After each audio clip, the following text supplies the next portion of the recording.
WNST, Towson, Baltimore, and Baltimore Positive. We're positively celebrating 25 years of doing this. Make sure you're checking out our WNST Stories of Glory. We were also at Coco's last week celebrating the Maryland Crab Cake Tour, courtesy of our friends at the Maryland Lottery in conjunction with Window Nation and Jiffy Lube. We're on hiatus, though. We're on hiatus right now. We're going to be at the Hollywood Casino in Perryville watching the Ravens-Titans game for breakfast on October 15th, celebrating my 55th birthday as well. Hopefully, we're celebrating the Orioles still being very alive in the baseball campaign, and certainly the Ravens have no idea where they're going to be by the time we get there. I know they're on the road for the next month. I've written about that out at columnists, including the power of three, including 3 seconds on the clock after a free kick, after a safety at 2:03, 3 points that Justin Tucker didn't get, a 63-yard field goal that was not attempted, and 5 3-pointers, including 4 50-yard field goals in the aftermath of a tropical storm that really broke this guy's heart, because I know one thing. He's never going to let this Colts thing go. It has been, it'll be 40 years in March. And they came in and did us dirty on a Sunday afternoon while the Orioles were getting their magic number down to, you guessed it, 3. We welcome Dennis Koulatsos out from Coons, Florida, Security Boulevard. He'll be here on Thursday from 3 until 5 o'clock. And he'll be back again on Sunday morning as the Ravens go to Cleveland. Dennis, I'm going to say the same thing to you that I'm saying to all my guests that aren't Rick Dempsey or Alan McCallum this week, where I'm only going to talk baseball with them. I have 2 colors for you. I have orange and I have purple. Which is the glass half full or is it half empty? Which is it, Dennis? Always half full. Always half full. Me being the optimist. And let's not forget about Kyle Hamilton's 3 sacks in the first half, and the fact that the Ravens could have been 3-0, but no, they're 2-1. And the name of the game for me, Nestor, were turnovers. I thought the only way that this squad from Indianapolis had a chance to beat the Ravens was if the Ravens put the ball on the ground. That's exactly what they did. And to me, that was the difference. Everything else it's a bit of noise, a few inches here, first down there, missed kick here, missed opportunities. But to me, it was the turnovers were the backbreakers. Where are you on the injury side? And listen, I'm not giving Harbaugh any rope on any of his integrity issues that he has, numerous that I've accounted to. But in the aftermath of the game, in these sham press conferences where we didn't get you had a timeout. The difference between 203 and 158 is big enough to get you beat. Absolutely. It got them beat, right? So all of that being aside, for all the problems they've had, I don't want to say I feel sorry for them given their injuries, but they are certainly playing. When you start to add up where the game ended, right? Where the game ended. So take Humphrey, Williams, Ajabo when the game ended. The offensive side, Linderbaum, Stanley, OBJ, Bateman, take Dobbins and throw him out as well, right? And then you take Gus Edwards out. Dude, they're like a Pop Warner team. I mean, they're playing out there. No offense to Patrick McCary or Mustafa or these guys that are trying hard, right? And the Kyle Hamiltons that are shining in this, and Zay Flowers who could shine. But if you account for the football team we talked about for 5-6 months, beginning after the draft and through mini camps and training camp, and what we expected to be on the field in week 3, the injuries are mounting up early and often, and it's really affecting everything Todd Monken wants to do, everything they thought Lamar Jackson could do, and the weapons he'd have and the protection he'd have. This is not. They're 2-1, and they're a heartbeat away from being 3-0. They should have been. They cost themselves the game, but they are not firing on all cylinders in any way, and it's hard to get a gauge on the team when it's this choppy and when they don't have their real players on the field. Well, a couple of points here, Nestor. Joe D'Alessandro is highly regarded as a very good offensive line coach. Now, Sam Mustafa, all the Bears fans said he's terrible. And he played well against the Bengals, not so well against the Colts. Was Patrick McCary at center a better option? Was Morgan Moses a better option at left tackle? Was Daniel Falele a better option at right tackle? These are the kind of questions that I have in regards to the offensive line, because Lamar Jackson is going to go as the offensive line goes, right? When they're when they can't open up holes, when they're letting pressure from the sides up the middle, he won't be as effective. So Well, that's he will job be if you one. spread it out and run the ball, right? Like they Oh, tried to do in the third quarter and just said, screw it, let's go maybe. back to Yeah, 2019, which is that is their fallback, and it also opens up to Lamar to getting hit and hurt. it does. And you made a point that look, that these quarterbacks aren't built to run into 250-pound linebackers. The Colts starting quarterback, Anthony Richardson, he's about 6'5", 250. He found that out the hard way a week ago. You just can't do that. I don't care how big you are.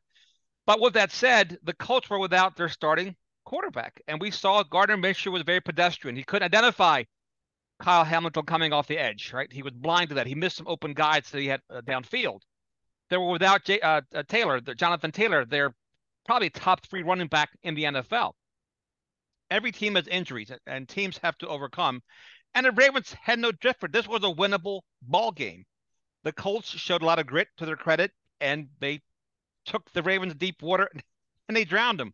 And that's what happened. So the injuries, every team has them, Nestor, and it's just how do you overcome those injuries? How do you play above them? And above all, how do you not beat yourself? Lamar Jackson being careless with the ball, Kenyon Drake dropping fumbling the ball downfield.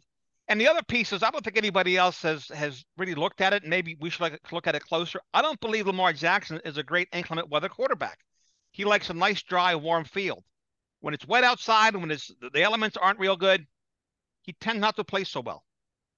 I think he tends to not play so well dropping back into a pocket that's collapsing around him that he's having trouble seeing over and having trouble being accurate on the fly when there's people in his face. And I think he's gotten enough footsteps in his time to not just take off and run, certainly not early in the game. Maybe when it gets a little more desperate, gets a little more garbage time, gets a little more, hey, it's third down, I got to get a first down. I'm still the best chance for us to get a first down. And I don't even say this with disrespect, although people take it that way. He's their best option on offense is still him running the football. That's either good or bad. That's good that they have a play no one else can have that's very difficult to defense when they go 5 wide, but they also don't have Patrick Card out there lead blocking in those occasions. And it's not why they paid him $50 million a year. It's not how they're going to win a Super Bowl. It's why they jettisoned Greg Roman and made him the fall guy, in my opinion, because I think Greg Roman looked at this. Greg Roman's like Billick. He can draw up plays for Randall Cunningham and Air Coryell. He can draw all that up. But when you don't have the horses for the course and you can't protect the quarterback because the left tackle never gets on the field, and you don't have a running game because you can't keep a running back healthy, and you can't keep the quarterback healthy after Halloween, and your wide receivers, you go out and we're drafting this guy and paying this guy $15 million, and we got this first round guy, and they can't get him on the field. And when you get him on the field, you want to draw a place to stretch the field. You can't stretch the field because you don't have 5 or 6 seconds to drop him back, protect him enough to get him to throw the ball on time and not on the run out of the pocket where he's always thinking, am I going to get hit? And I'm just going to run like hell. Because that's his instinct. His instinct is run like hell. His instinct isn't, oh, let me look down the field and see what I can find when the play breaks down. That's not his strength. And yeah, for me, hearing the footsteps of Greg Roman this week about he's doing this, he's doing that, they're not drawing it up, or I thought we got rid of Roman, like all of that, it's what do you want them to do when Patrick McCarry's playing left tackle, Mustipher's playing center? There ain't no more J.K. Dobbins. I'm not convinced Andrews is 100%. Likely drops the ball.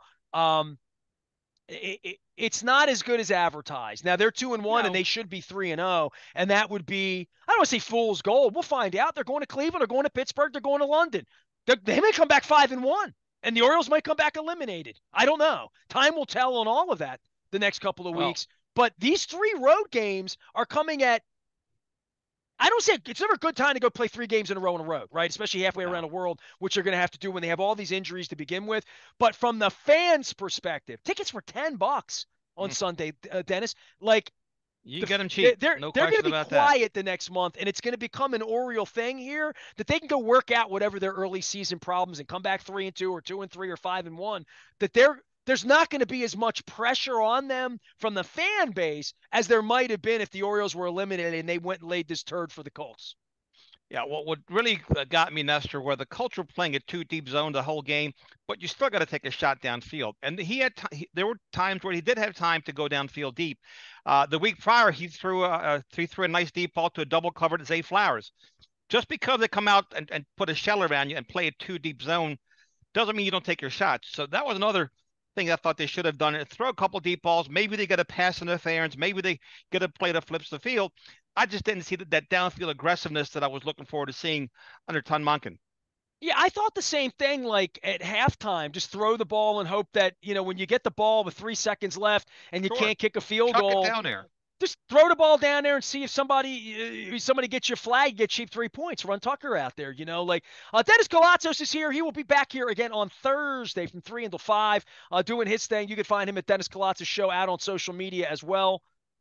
You done with football? You want to do baseball? You ready? I mean, hey, listen, on a I'm all Monday, over we the never place. had that option around here till now, right? Look, I was grateful that I was undercover during the game. My seats were great, and um, I saw some extra football. I like overtime football. I think I'm getting more value for my money. The outcome wasn't what we wanted, of course, but I enjoy overtime games. I also enjoy competitive nip and tuck matches. That's what we saw. But it was nice that they announced the Orioles score. They kept announcing the Orioles score at the stadium.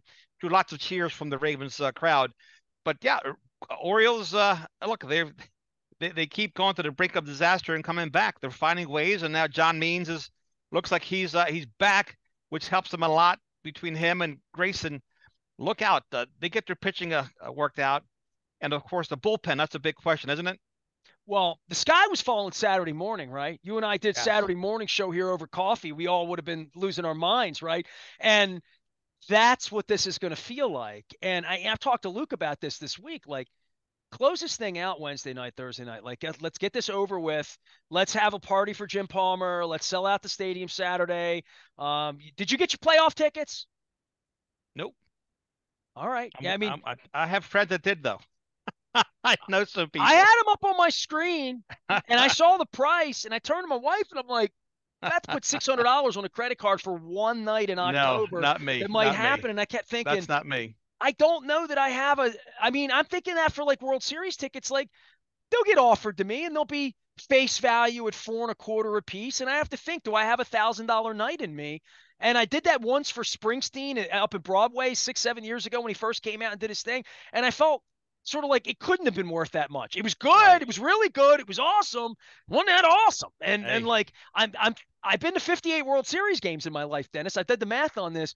I'm trying to figure out all of this and watching games and play and like Luke and I are going to travel to either Toronto or Tampa, which is where it looks like it's going to be 2 weeks from now. They're going to let Luke in. They're not going to let me in. I'll probably buy a cheap ticket in Tampa for sure, right? Weather's going to be good. I mean, I want to feel it. I want to be a part of it. I want to be a part down at Camden Yards. But that being said, even if I had that kind of disposable income, and even if I love the team, the notion that all right, the tickets are on sale and a strip is four, five, six, seven, $8,000, that's that's a hell of an outlay for anybody. And it that is. being said, I was a guy that ran trips, went on trips, took trips, asked people for big numbers. This Tottenham London thing, I mean, I know one or two people that are going. Half the city went 17, and the knee and the politics, like everything that had, they lost awfully. Like all of those thoughts. There's only so much money. There's only so much bandwidth. There's only so much John Mayer and Queen at CFG Bank Arena. There's only so much all of this. And when I saw the $10 tickets on Sunday for the Colts being Mhm. in town, boy, you hate the Colts, but the city doesn't hate the Colts anymore. Not in the way that No, we have to go out and beat their ass no. and consider them a different team. Um, the wind's blowing in a different direction. A lot of people spent a lot of money on baseball tickets last week, and all of a sudden, football tailgate, the weather, it rained a little bit. It was 65 and raining. Um, It was a good crowd. That was a festive crowd. The people that showed up, they were very vocal, very loud. So I was really impressed and encouraged by that. Very loud crowd. I heard third down. I mean, I heard it big Yeah, time. yeah. I They were also into heard it. it for the Steelers in Las Vegas too, as they traveled, right? I didn't watch the game; it was too late for me. But no, the crowd was very vocal. They were into it. They were loud, and the ones that showed up, I mean, they represented us very well. So very pleased about that. Definitely gave the Ravens a home field advantage. Gardner Minshew did have trouble hearing on some of those third down calls. Yeah, and not so much in the third quarter, but when the game got tight at the Oh end, yeah, it was much hard. I thought he was operating too. I looked up at one point. I'm like, come on now, don't don't fall asleep here because the game was never in hand, Dennis. I oh, mean, I you know never what? thought the Ravens were going to lose it, but the game was never No, comfortable in any way. It was the type of game that they were susceptible to having bad things happen if they did something stupid like fair catch a punt, a free kick at 2:03 that literally. I mean, Harbaugh, I don't want to cry. I mean, we're 20 minutes into this. I could crush him all day. He got crushed plenty on Sunday night, but he did, deservedly PU, so too. But yeah, look, when Minshew stepped out of the end zone and the Ravens got that 2 point safety, that's the end of the game. I thought the game was done. I think all of us thought the game was done, and I'm like, okay, it's over. We got him, and then it's over until it's not over, right? That's the NFL. It goes right down to the last second, the last play, and uh, my controller, she's been here 40 years. She always says, whatever team's winning with the 2 minutes to go in a one-score game ends up losing in the NFL. And doggone it, every time I've looked at that, and the Ravens game is no different, that's exactly what's happened. I tweeted out, and I tweeted this out at the 2 point when he stepped on the back line and I saw it. I tweeted out, load up the Mayflowers and send the losers back to Oh Indy. my gosh. And I couldn't even Yes. take it down afterwards because I'm not the kind of guy that's going to just take it down. And some people went on there and said, you want to send the Ravens to Indy too? Because they lost. Dennis Koulatsos is here. He'll be here on Thursday. Um, on the baseball side of things and the ebb and flow of what we saw Thursday and Friday and disappointment in the bullpen and wherever, um, I know they can win. Are you a true believer that we're going to be? And I wrote about this in Columnist because listen, this Billy Joel, Stevie Nicks show, it's going to be a little bit of a mess with game one. So there's going to be a Raven Oriole issue. And if the Orioles win, game six of the ALCS would be the day of the Lions game, which is the next home game, by the way. The next time they play at home, the Orioles would potentially be hosting game six of the American League Championship Series or eliminated or in the World Series because they won in five, right? Like That's all of amazing. that's possible before the next time you go to the stadium and sit there. I mean, that's kind of a heavy hand as a guy that's been doing this for 32 years and 25 years in NST. Like we really haven't had anything like this in September. No, we really haven't. These are uncharted waters for a lot of us, and so this is great. It's wonderful, right? Ravens are away. Orioles, so presumably we'll have some home games. And look, it doesn't get better than this for the city of Baltimore. It's a chance for the city to shine, for people to see the city, etc. Great for the economy. Good stuff. Gives us a chance to focus on the Orioles. Well, and I love that and being Baltimore positive, I love that the downtown's going to be packed. Yeah, Like, I mean, I'll good be down stuff. at the Nest this week, Friday and Saturday. We got this concert in Ocean City this weekend that's going on. Some folks are going down there. I mean, the football team, as I pointed out, the football team is just you got your PSLs, your season. There's one game on the 21st they're going to play before they either win or lose the World Series in the next 5-6 weeks. So the Ravens are going to go away in this orange thing, and it's going to go away next week too, right? I mean, the Orioles are going to clinch here this week. I'm pretty convinced of that. They better not clinch. Once they clinch, they're going to have this Monday, Tuesday, Wednesday, Thursday, Yeah. Friday, and next week where there's going to be batting practice and there's going to be watching these other teams all fight in the middle of the night about who's going to be the wild card and that crazy 3-game series where game one is like everything. We're going to be able to watch all of that and gear up and ramp up for this amazing weekend in Baltimore that we really haven't had here, where we really have hope of winning a world, where you're the one seed, where you have the bye, you get your pitching together, you get guys healthy, try to Mhm. get Mountcastle healthy too, right? I mean, of guys trying to get back. I don't think we're going to get Batista, but as much as we're trying to get the Ravens healthy, and that to me is as big a story as anything, is where Humphrey, Stanley, Linderbaum, OBJ. I mean, all half the team wasn't on the field on Sunday and they lost. Getting that other half back is going to make the difference in Cleveland and Pittsburgh. Yeah, when Harbaugh says great news, these guys aren't lost for the season. Well, the best ability is availability, and every game they're not available against when you're starting center, left tackle, etc. It really hurts your teams and your team chances of advancing and having a positive outcome. So the sooner these guys can get back on the field, the better off this team's going to be. What's going on at Coons Baltimore Ford and all of I see these Ford commercials and all these plug-in cars and all the 0% and like all that Yep. stuff. I know on a daily basis. I mean, you're staying pretty busy out there. Yeah, it's changing. We're selling a lot of Mach-E's, 0% for 60 months, 1.9 for 72 months. That's a very hot seller for us. What is Mach-E? The electric Mustang, right? It's an SUV, super fast, super slick, super stylish, and it's selling like hotcakes.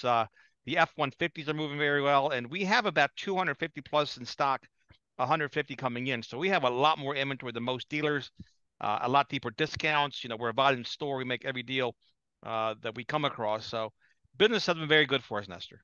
Well, I think about, old Escorts and Explorers and SUV, like, and how tastes change. And you say something like Yeah, Mach-E, I'm like, what's that? Mach-E. That doesn't sound like the Pinto I remember, you know? It's not the Pinto. My God, if I had that instead of a Pinto in college, maybe I would have gotten a date. I told you, man, that Ford Contour SVT that I had back in is the best guy. I can't believe I ever got rid of it. Dumbest thing I ever did. You, Uh, you have that one car in your life you got rid of, and you're like, shouldn't have got rid of that one, you know? I had a red Pinto wagon, and I couldn't wait to get rid of it. My wife asked me But about my 1977 Brady Bunch pea green brown uh, panel, uh, 185,000 miles on it. It had a rust hole in the back by yeah, the tire. I yep, don't think it would have passed inspection outside like a Dundalk in like a 19. Fred Flintstone car, right? You put your feet on the ground and get it to move. It was sort of like what the family roadster would look like that Chevy Chase drove in 1982 if I had it right Vacation, now. yes, If exactly. I had it No, right now. they don't make them like that anymore. Thank God. Well, thank God you wouldn't want to sell them. Dennis Koulatsos has had a Coons Baltimore Ford. He will not sell you my beaten up 1977 Nope. station wagon. He's got Mach-E's out there and makes room for you. He also makes room for you on Thursday between 3 and 5 right here at AM 1570 WNST as we get ready for Clinchmas, the Red Sox and the Nationals. Are those my only choices to dance around in front of the Nationals and the Red Sox? That sounds like only. Are the Yankees unavailable this week? Can we bring them in for a rain game or something? It's going to be a good time around here. There's going to be a party. There's going to be champagne. And then there's going to be playoff baseball next week. And meantime, the Ravens only go to Cleveland and Pittsburgh and London. And Billy Joel and Stevie Nicks are coming to town. So is John Mayer and Queen and Adam Lane. All sorts of great things going on. And it is a Baltimore positive time of year. Only thing I can lament, and this is peach cake season's over. But other than that, everything else is alive and up for grabs here. And Cordenbietes are coming soon too. So at least I have that from Dennis. I am Nestor. He is Dennis. Find him on Thursday or Sunday morning around here and find him at a Coons Baltimore Ford, as well as on the front of BaltimorePositive.com. Stay with us.